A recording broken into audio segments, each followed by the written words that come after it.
Why the Galavrck are no more end.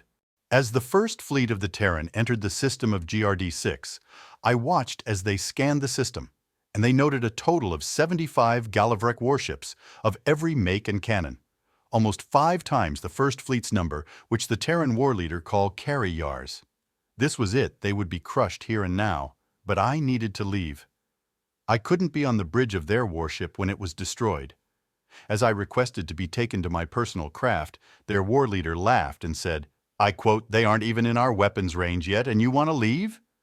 The sheer unyielding amusement on his damned face grated on my instinct to slay him right there. Then the human ambassador spoke up. Ambassador Lanha, this is the best seat in the house. You requested to see how we conduct war. This is where you can see it best. That damned monster that had so easily been baited by the Galavrck into war looked like he was positive of their victory. If you can assure my safety, then I shall remain. However, when this battle turns for the worst, I want the fastest way off this ship. No sooner than my statement settled did the crew begin to go to work. Their war leader barked orders and requested information. I heard one crewman, a woman with a short-cut pale yellow fur, said that the Galavrck hadn't made landfall, and the garrison forces were smacking them away. An odd thought came to me when I had heard that a garrison force on this backwater colony, not even one of strategic value according to the comm officer, a role of a battle clan that sends and receives information that is broadcast, had been keeping the Galavrck Cossacks away. And then the intel officer, a role of a battle clan that reports enemy activity and scans the regional system, stated that he was confused by the movements of the Galavrck fleet. He displayed a closer image of the Galavrck fleet.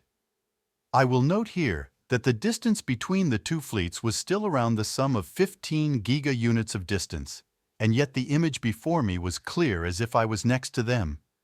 The war leader turned to me with a confused look on his face and asked, "Are they moving into broadside formation?"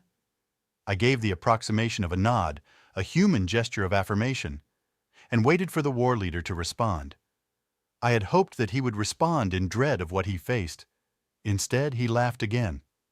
At first, I mistook it for madness. He was broken, unable to lead his little fleet, until I saw his face. Their war leader was laughing again. This time, like a man possessed, he roared aloud enough that I winced at the volume and tone. But his face took even me by surprise. He was, as the humans call it, grinning. This is a wide and exaggerated smile that made as many of the fangs of this human as visible as possible. I've been told that this gesture is made when a human has made a self-affirmation of something as absolute truth. I waited to see his next orders. What I heard dumbfounded even myself. He simply said, "Bring us into weapons range and let's teach these 4 incestuous aliens what happens when you present a larger target." I will assert here and now that I am not a war leader nor a battle clan. However, I do have an understanding of basic galactic void combat. When 2 fleets meet in void, they will begin to circle each other slowly, closing the gap until weapons range is achieved.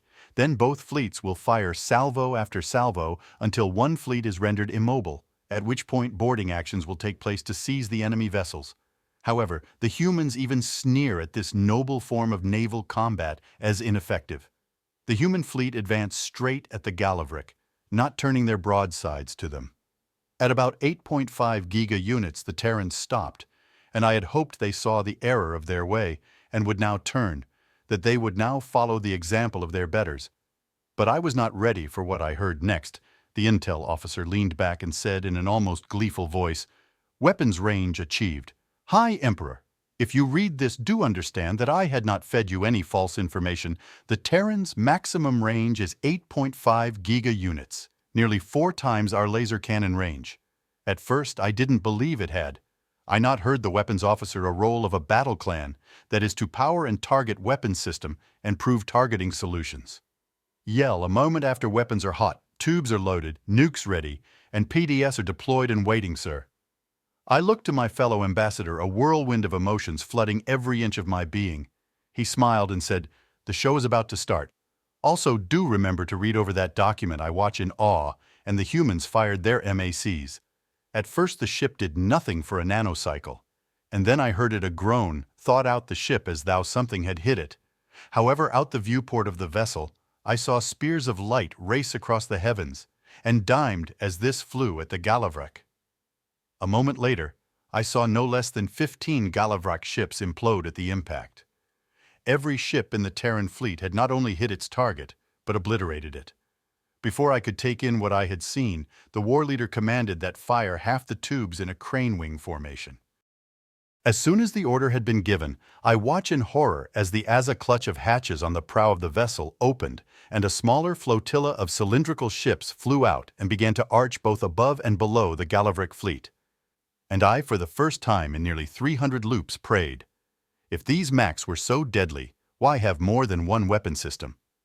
Needless to say, I learned nanocycles later. These tubes the humans spoke of work like a high-output scatter laser cannon. As each tube begins to approach its target, it would unravel into thousands of smaller vessels, each carrying an explosive device equal to a Calarius mortar shell. I saved the worst of this weapon for last. I thought that these tubes were piloted by a human. However, upon questioning the ambassador after the battle, he stated they are self-guiding, we point, and it will get its target.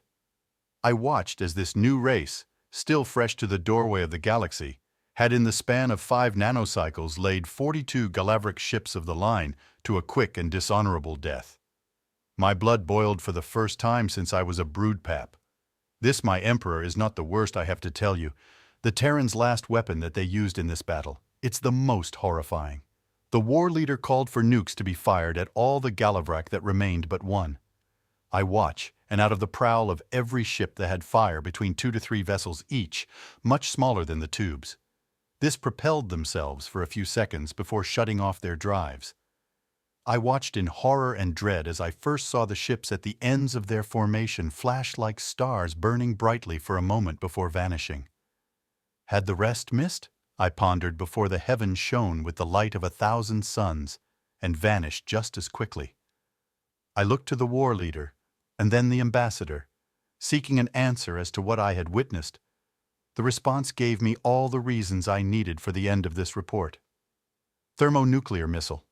Much like your people, first void ships' rockets bit with a bit more. And so, my great emperor, it is with a heavy heart and dread for the fate of our people that I must now ask the near unthinkable and will throw my life at your feet if I mean you heed my words. We must not under any and all circumstances be the enemy of humanity.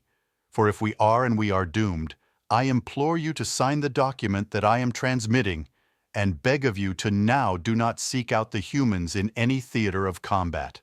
Ambassador Lanha. The council was silent. The Galavrck ambassador was a husk of his former self. He was once an imposing figure bulked from muscle training and a hearty diet. But now he looks malnourished and gaunt, and his voice weak. I call the human ambassador.